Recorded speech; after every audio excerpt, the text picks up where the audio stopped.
We listened. We listened to everybody in the comments. We listened to everybody in the chat. We appreciate you guys. We love you. This is the Hurdle, and we're back here on a beautiful Tuesday in June talking about fantasy football. What do we listen to? We listen to you guys because you always ask for timestamps. Every show in the comments says timestamps. Where are the timestamps? So today I got my pen and pad. We don't have a producer. If you want to be our producer, we got to make a little more money so we can pay a producer. So I'm going to have my production, and my production is going to be writing down timestamps so I can put them in the comments for you, the people. Matty Kiwoom, this is the Hurdle. We're back together talking about 8 players that are dominating minicamp. How you doing? Doing great. Very excited to talk a little minicamp here.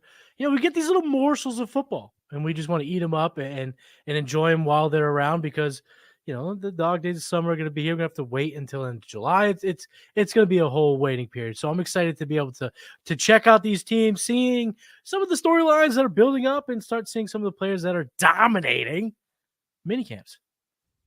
All right, I'm going to start out first and foremost with one guy in Buffalo that kind of caught my eye that I was like, wait, why? What? This guy's dominating?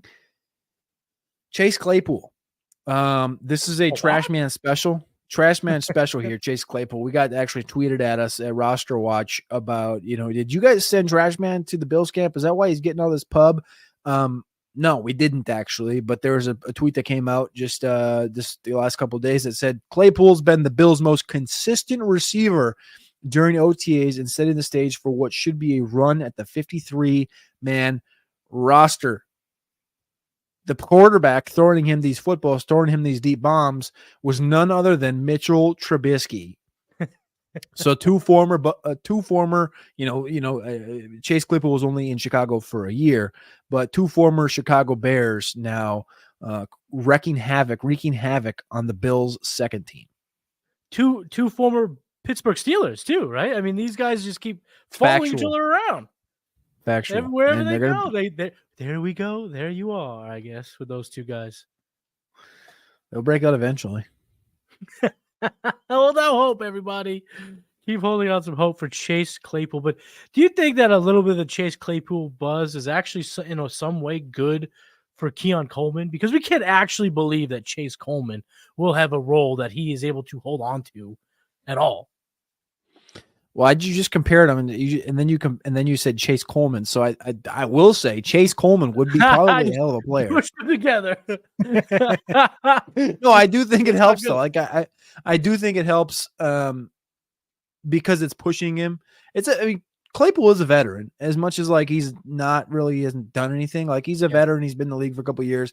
It's only going to continue to help Keon Coleman. The one thing was that the same tweet that this came from said Keon Coleman showing and it had muscle flex right here, right? So like Coleman's still doing his thing, and he's still. Do you see the video of him at the diner the other day playing credit card roulette?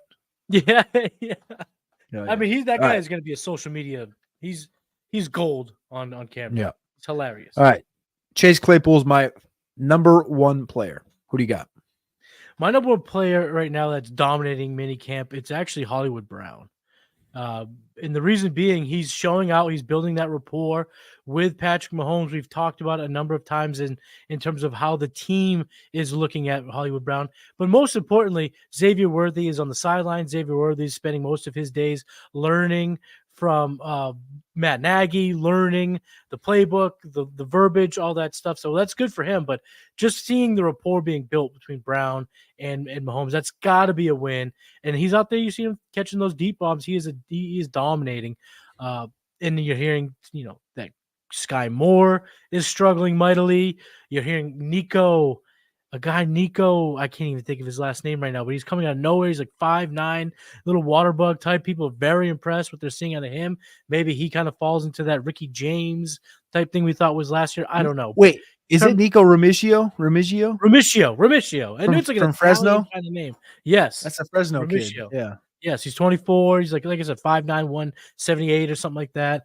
But he's showing out. And I just think all of this is culminating in targets being consolidated to 3 guys, Kelsey, Rice, and Brown to start off the season. And if Rice is not there, I mean, it's only going to be even that much more beneficial for Hollywood Brown and then eventually Xavier Worthy as he gets up to speed and gets acclimated into this new level of play.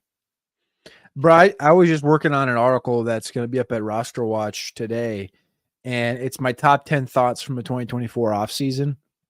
And not that anybody needs a reminder here, but the Chiefs have had a long offseason. I literally went through and listed off like the things that they've gone through, and there's 7 bullet points on, warrants issued for a dog cruelty thing, canceled event minicamp because of, health, police warrants, punching a photographer, injuries to Xavier Worthy, arrested for marijuana possession, like just listed thing after thing after thing after thing that this team has gone through. So Hollywood Brown, I think, is a good one here.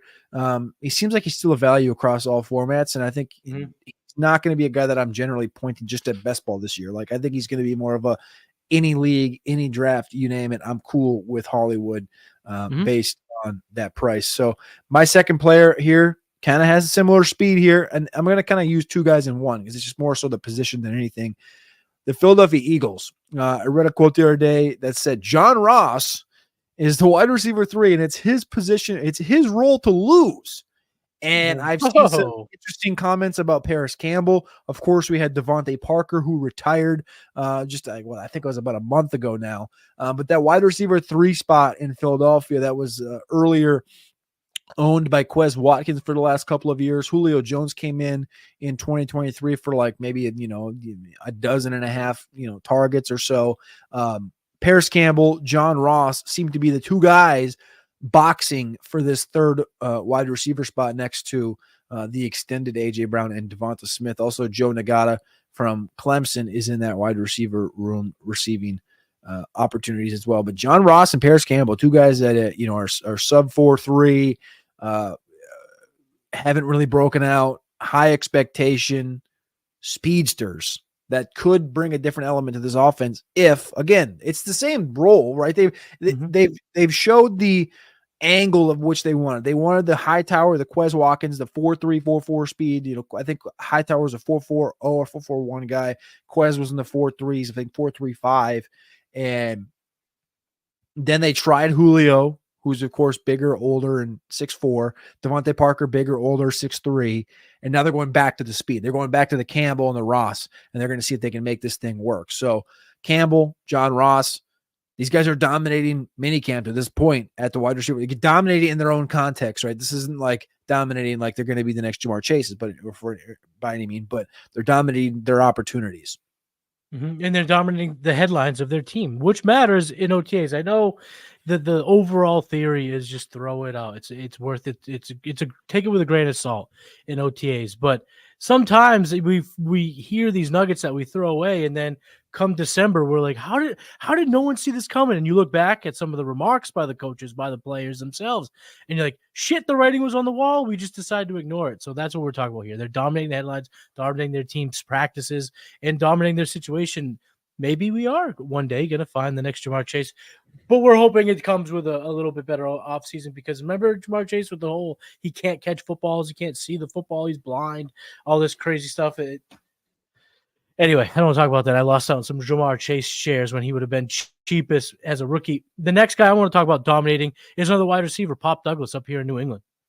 The statement coming out of minicamp is that Douglas has been consistently he has been the best separator for the spring practices for the Patriots. Polk has had some quiet days. Javon Baker has popped and at certain moments, but he's not been as consistent. Whereas, Demario Douglas is out here looking very, very quick, shifty, displaying that jitterbug quickness. And it's probably going to be a big season for a guy that's going to get open quite early, because the also reports coming out of New England is that the offensive line is diggity dog shit. So if they're going to have to get the ball out quick, if they're going to have to, make throws, make QB friendly throws, it's going to go to Pop Douglas. I mean, Pop Douglas was 3 months ago, right before the NFL draft. We said this guy's going to be the leading target, or this guy's going to be the mainstay in this offense. They get their quarterback. They got Jacoby Brissett there. If Drake isn't going to go in week one, I still don't understand how Pop doesn't just lead. We saw him running hills the other day. Mm-hmm. Like, we know what Pop is, man. It's not that he's going to be this dominator, but in this offense, how can't he be the leader? How can't he progress and help this team build and just help this receiver room in totality grow and become something?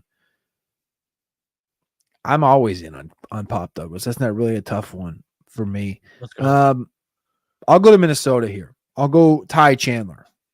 Ty Chandler's one I've been beating the drum for a minute on. I was out in 2023 on Ty Chandler. In 2024, they haven't spent draft capital. They of course went on and got Aaron Jones, but they haven't spent draft capital at the running back position. They trust Ty Chandler. It looks like, again, we'll know in about a month and a half when we go out there for training camp, but right now it looks like they trust Ty Chandler as the number 2. Harrison Phillips was interviewed, defensive tackle for the Vikings.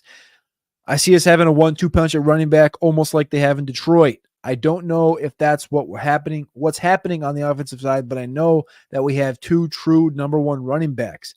I'd buy stock in Ty Chandler if I could. That's a quote coming directly from the starting defensive tackle for the Minnesota Vikings. Again, I know he's going to be pumping up his own player, but he's played against Detroit twice last year. He saw what that dynamism and that punch was with David Montgomery and Jahmyr Gibbs.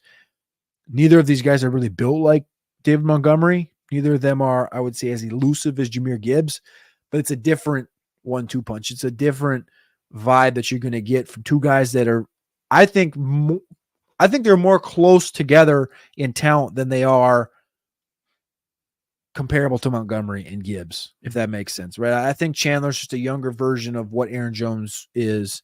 Jones was a 5th round pick. Again, we didn't have this as an expectation day one coming out of UTSA, but I think Ty Chandler is a guy that if something were to happen to Aaron Jones, he could take over this backfield verbatim 1 for. Yeah, he went over $150 total yards from scrimmage against the Bengals last year. Super fast, super explosive.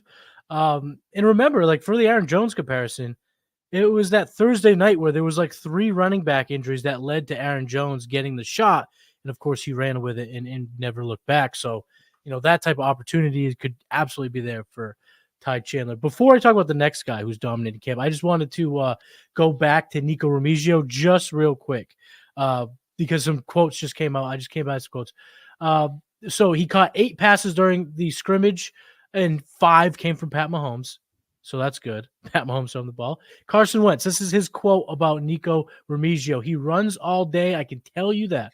He's been fun to get to know a little bit on the field as well. He looks really good out there. He's fast. He uncovers well and versus man coverage. And like I said, he can run all day long. So getting high praise.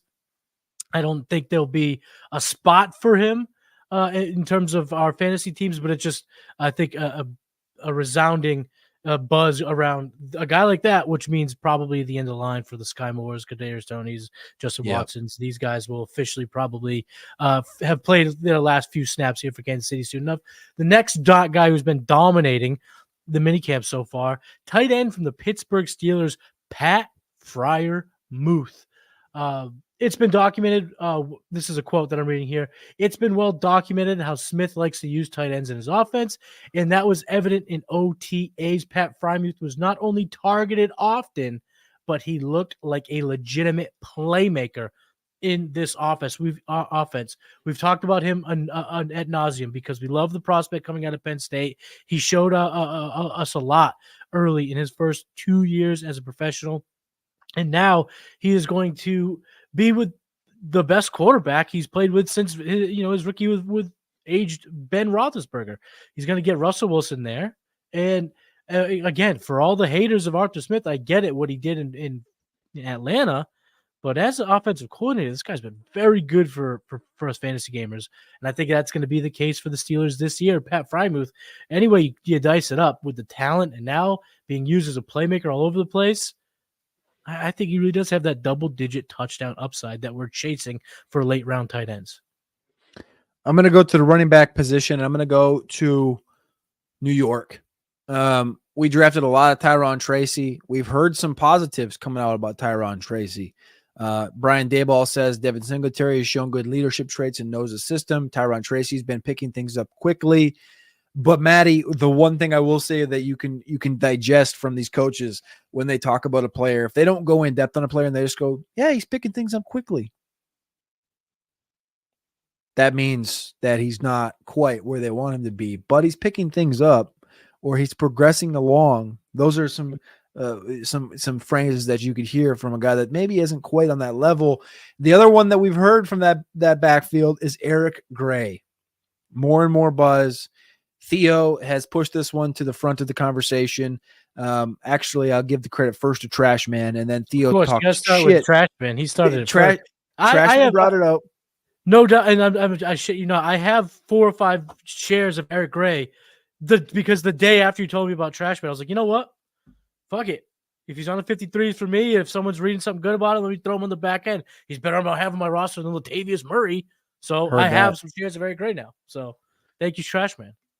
This came from the Sports Illustrated. They said Gray will be splitting time with Devin Singletary, who signed with the Giants this offseason after a season-long stint with the Texans. Third-year UDFA Joshua Corbin, 2 rookies, Tyron Tracy and Dante Miller are there. Again, Singletary is expected to take most of the workload, but he's never had more than 246 carries or offensive touches. Gray's been in the offense for a year. Gray had 1,300 yards rushing for Oklahoma just 2 years ago. Tyron Tracy's a product of switching positions from receiver to running back, 6th-year guy in college. We love it because he's a good athlete, because he resembles some Antonio Gibson, but Gray has been in this team, just longer. I should say he's been in this roster longer than Singletary has. He got to watch Saquon last year. He's ahead of Tracy just as far as like reps and being in this team and understanding everything. So if there was going to be a Kyren Williams this year, this is starting to feel like this could potentially be that guy. Whoa. But the writing's on the wall, right? There is some correlation there. I do think ultimately, though, what we're hearing now out of that camp is probably ultimately good for Devin Singletary out the gate. The good leadership skills, that just means he's doing the right things, which is what we want for a guy in a new situation. All right. We've given 7.5 names. Why don't you take us home with that last player that you've been keeping an eye on and that has just been dominating minicamp to this point? I'm going to go back to the Philadelphia Eagles. We had talked a little bit about John Ross, but I'm going to talk about a rookie running back, and I think it's very important because after getting selected to be the backup to Saquon Barkley, it felt like he's been kind of falling down the ranks. Guys like Ray Davis has jumped over him. Dylan Lobby's jumped to that range. Audric Estime is now in that range, but Will Shipley deserves to be that guy in the forefront of your mind because there are a lot of really glowing remarks coming from the rookie out of minicamp. He's looked better and better catching the ball, according to one report. And he could, and this is a quote from one of their beat writers there, Boots on the Ground. He could end up taking reps from Kenny Gainwell. Check that off. He's going to be by the time we get to full on redraft season, Will Shipley, I think, could creep up to be a 10th, 11th, 12th round pick because the upside's obviously there with an injury to Saquon Barkley. But if he's getting praise and already taking the role away from the second running back on the roster, this guy's going to be very, very highly sought after given his skill set. Everybody wants to, so it's a couple things here. Everybody wants to, anoint Saquon as like he's going to get all these opportunities. But if you remember, Kellen Moore, when he was in Dallas, had Zeke and Pollard at one point. And Zeke was, on the back end there. I wouldn't say Saquon's on the back end, but he's definitely not on the front 9. If Saquon and Will Shipley can be the new Zeke and Pollard, I think people are going to be very surprised. I don't think that's out of the range of possibilities because of how dynamic Shipley can be. People just aren't expecting it right now. I feel good about that exact opinion you have right there with Shipley because I was just offered by our guy Jay Mahoney a 2025 second-round pick for my Will Shipley share. He wanted Will Shipley, and he offered a second, and I said, I think that's a fair trade, but I can't do it. I'm sorry. I can't. I have to keep Shipley on my roster because I feel good about him. And this is exactly another thing that kind of goes into that. Shipley going off the board 10th or 11th round. That's where Roshan and Kendra were going off the board this in 2023. As far as redraft goes, high stakes, you're going to be able to get him in the round 14, 15, 16 area. And it's going to be a guy you want because it's just maniacal as it sounds to say, you know, Will Shipley could be a 1-for-1 replacement to Saquon Barkley. He can't be as far as taking on that full workload because if Saquon gets hurt with a 70% opportunity share, they're not going to give Shipley the 70% opportunity this year. They're going to give Shipley 60%, 55%, right? But that's what he can be. He can be the one for, and it just be a little bit less in the output to keep him healthy. Shipley's going to be good. And whether it takes him, you know, again, Saquon just signed the contract, so it's going to be a couple years before we see an opportunity here. But it's the same thing we saw out of Pollard, and you can still love these players because the running back position is a turnstile with injuries. Right. Will Shipley is a unit. There's 9 players that have dominated minicamp for you with a couple other sprinkles in there. He's Matty Kiwoom. I'm Cody Carpentier. We appreciate you. We love you, and we thank you for tuning in and tapping in. And if you used those timestamps, you're welcome. Drop a comment.